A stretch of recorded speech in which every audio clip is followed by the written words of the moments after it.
It's Transformers96 here with another video. I'm going to be talking about some newly shown Hot Toys figures, and I'm going to be talking about the Hot Toys War Machine from Civil War, as well as the Power Pose Mark 46 from Civil War. So yeah. So overall, first of all, starting off with War Machine, as you can see, looking quite cool. I do like his look a lot better in this movie as compared to Age of Ultron and Iron Man 3. It's much more bulkier and obviously sticks with the classic War Machine colors. And he does go back to a back weapon that's more similar to the minigun from Iron Man 2, which I do like a lot. Overall, he just looks really nice. I think it's an excellently sculpted armor. It's kind of in between the Age of Ultron version and the Iron Man 2 version. It kind of, has elements from both of those suits, which I like a lot. And figure itself looks like it's excellently made, and it is die-cast, which is unfortunate. I don't really need many die-cast figures. I don't think that they're that special from Hot Toys. They just don't have that much die-cast in them, and I'd rather just keep it plastic and keep the price down.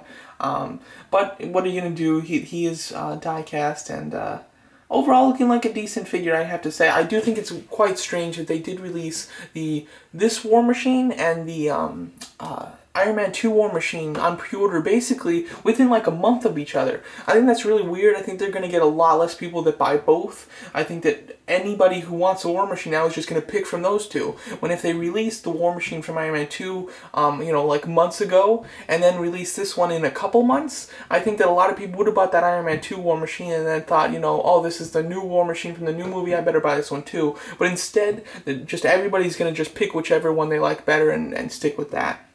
So, at a marketing standpoint, I think that it was a bad idea from Hot Toys to release them basically at the same time.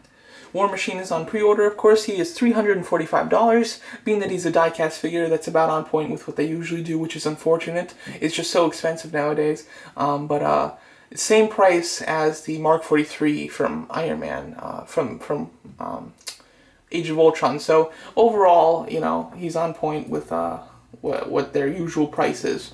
What you get with him, as you can see, he does come with a battle damaged chest, which looks kind of nice. We kind of see it like that in the movie when he's kind of on the floor like he's been beat, and Tony Stark is kind of holding him basically. He does seem to have his arc reactor section kind of ripped up. Possibly, they're trying to steal his arc reactor to shut his suit down. I'm not quite sure. He does come with a Rhodes head sculpt.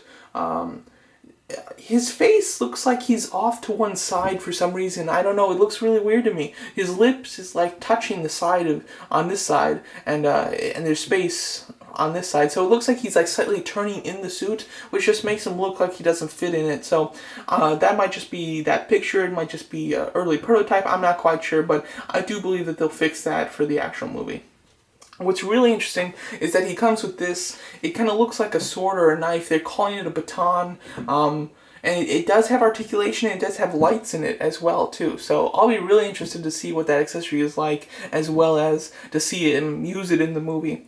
Overall, this looks like a really cool War Machine, but if you want, obviously you just pick. If you want this one, get it, or if you want the Iron Man 2 one, get it. The Iron Man 2 one is $15 more, and it's a figure that I think looks a lot better. I like the Iron Man 2 version of War Machine a lot the best from any version of him in the movies. I think that his bulk is just awesome. They kind of nailed it in Iron Man 2, and then since then they haven't been able to get a suit quite right. This is the closest thing to getting a suit right that we've seen so far yet, but I like the Iron Man 2 one a lot better. So I'll be skipping this one and sticking with the Iron Man 2 version.